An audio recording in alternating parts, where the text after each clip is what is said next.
Hello everyone, ఇవాల్టి వీడియోలో ఒక మంచి యూస్ఫుల్ టిప్ అయితే చూపిస్తున్నాను మీకైతే.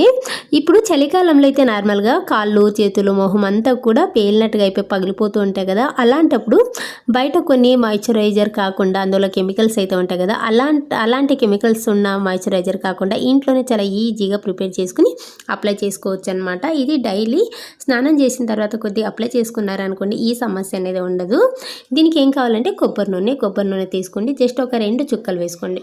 ఈ విధంగా ఒక 2-3 డ్రాప్స్ వేసేసుకోండి. ఆ తర్వాత ఇందులోకి కొద్దిగా రోజ్ వాటర్ అయితే ఉంటుంది కదా ఇంట్లో, రోజ్ వాటర్ కొద్దిగా వేసుకోండి. అది కూడా ఒక 2-3 డ్రాప్స్ వేసుకుని ఇదంతా కూడా ఒకసారి బాగా మిక్స్ చేసేసుకుని ఈ విధంగా చేతులకి రబ్ చేసేసుకుని ఆ తర్వాత ఇలా హ్యాండ్స్కి, లెగ్స్కి, అలాగే ఫేస్కి, నెక్కి అంతా కూడా ఒకసారి బాగా అప్లై చేసేసుకోండి. చాలా చక్కగా పనిచేస్తుంది అనమాట. స్నానం చేసిన తర్వాత ఒకసారి విధంగా అప్లై చేసుకున్నారంటే పగులు సమస్య అయితే ఉండదు. ఈ టిప్ నచ్చితే మాత్రం ప్లీజ్ ఒకసారి లైక్ చేసి అలాగే షేర్ చేయండి. Thank you.